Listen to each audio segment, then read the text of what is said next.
Thank you for watching Scary Animal Attacks. If you like this episode, please remember to hit the like button and leave a comment or two, then subscribe and click on the bell to receive notifications whenever we release new episodes. Welcome back to Scary Animal Attacks. This week's episode takes us to the dense arboreal forests of the taiga of the Russian Far East. A province named Prymorya features a rolling topography with the world's largest undammed river, the Amur River. The wildlife of the area is a murderer's row of some of the most dangerous predators on Earth. Carnivores, like the Amur brown bear that grows to enormous size. Timber wolves, which have been known to pack up to packs numbering 20 individuals. The Amur Leopard, or snow leopard, which hunts among the crags and cliffs. Wolverines, which will fight any animal that crosses its path, and the largest killer cat in the world, the Siberian Tiger. These predators feed on the caribou, moose, elk, and deer, as well as the very dangerous wild boar. Judging by the panel of dangerous animals, it's amazing that there are people who scrape out a living here. In the depths of the winter of 1997, poacher Vladimir Markov was going poaching and loading up his gear to travel to his remote cabin. He spent a lot of time there, as employment is very hard to come by, but a brave and resourceful man can hunt, fish, and trap enough to survive. Markov gave his wife a kiss goodbye and had his friend drive him away from his home in Luchigorsk and down about 50 miles of the roughest road imaginable. Markov and his friend packed his supplies into the cabin as he was preparing to settle down for the night to go hunting in the morning. The next morning, Markov woke up early and grabbed his gun as he headed out of the door. The temperatures were well below zero, but he was used to it. He and his dogs were not hunting anything in particular, but what they wanted most was anything he could sell in the black markets. This could be meat from deer or boars, or pelts from wolves, leopards, or even tigers. Tigers and leopards are protected by law, but yield an enormous amount of money on the Chinese markets to the south. As Markov led his dogs through the forest on foot, they came across a huge track of a male Siberian tiger. This was the opportunity he'd been hoping for. The pack followed the tracks for a few miles as it meandered through the thick brush and over hills. As the group tracked the giant cat, they could see its tracks in the snow as it pursued wild boar, and knew they must be close to it.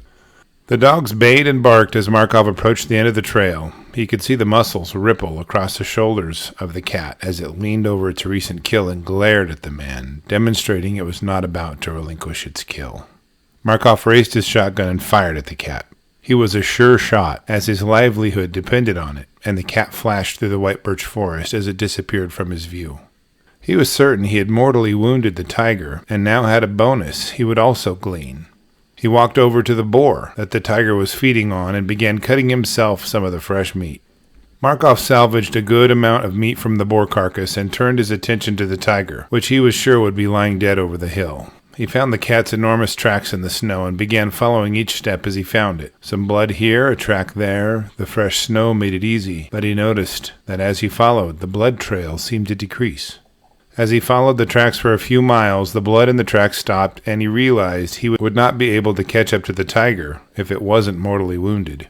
Disappointed, he redirected his travel back toward his cabin and the warmth therein. He would feed his dogs and himself some of the salvaged meat and hunt again the next day. When he gets back to his cabin, he takes one of the haunches from the boar and put it in the wellhead of his beehive, and takes the other to town to see what he can trade for it. He trades for some needed supplies for his camp and some more ammunition for his shotgun, and makes it back to his cabin just before sunset. While Markov was in town, the wounded tiger returned to his boar kill and smelled the scent of the man and his dogs, and also noticed that most of his kill was taken. Using his keen sense of smell, he follows the tracks of the man for quite a while, and a few hours into the dark of the night finds the cached hind haunch from his kill, which Markov stored in the beehive wellhead. The tiger destroys the wellhead out of frustration and reclaims his boar meat. He drags it off a short distance and eats it a little ways from the cabin.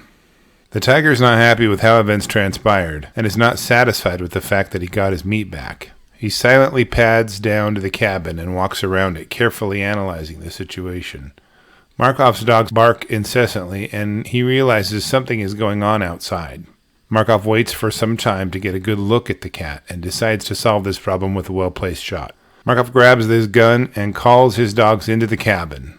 His cabin is set up with shooting ports that allow him to put his gun barrel through the wall and shoot to the outside, sort of like a hunting blind. He points his shotgun through the shooting port and fires at the tiger. The giant cat disappears into the forest once again, having been wounded twice now by the same man. The next day, Markov is unnerved by the fact that the tiger showed up at his cabin and wouldn't leave. It clearly reclaimed the hind haunch from the wild boar and still came to his cabin afterward, so its behavior was not about food. These details sent him into a psychological tailspin. In the Far East, tigers are believed to have a vengeful and calculating aspect to their behavior.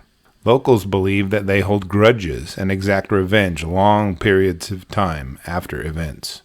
Markov decides he must leave the taiga and departs to his friend's cabin to catch a ride back to town and safety. At his friend Duncha's house, Duncha tries to convince him to stay at his cabin for the night, as the radiator fluid has been drained from the vehicle. This must be done each night as the temperatures are too cold to leave it in.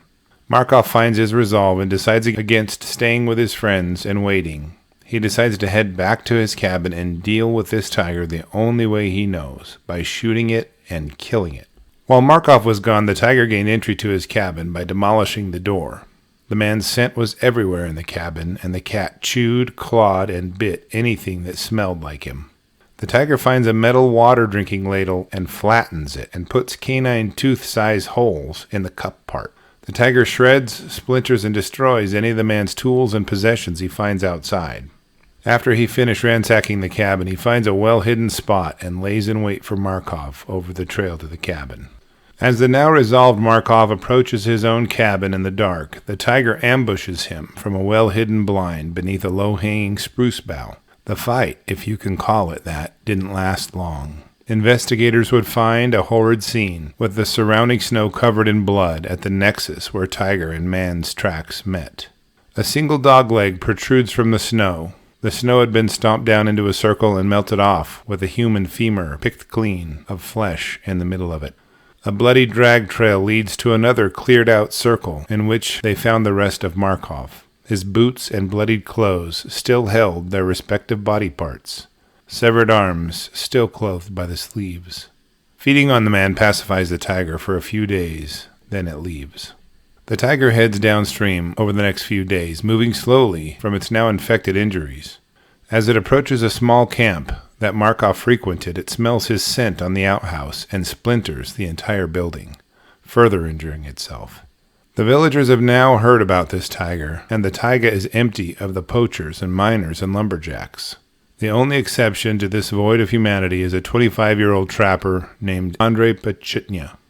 Andrei's parents forbade him from checking his traps until the tiger was caught or killed, but he was bold to the point of foolishness.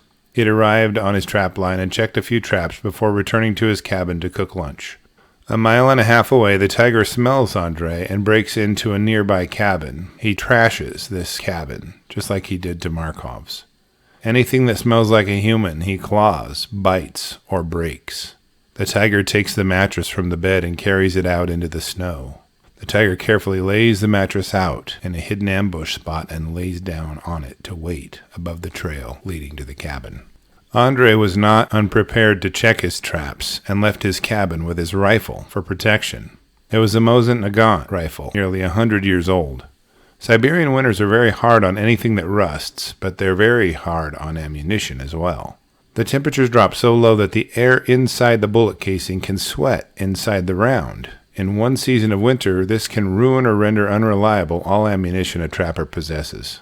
As Andrei approached his neighbor's cabin en route to check his traps, he was ambushed by the tiger from his resting spot atop the mattress from a distance of only 10 yards.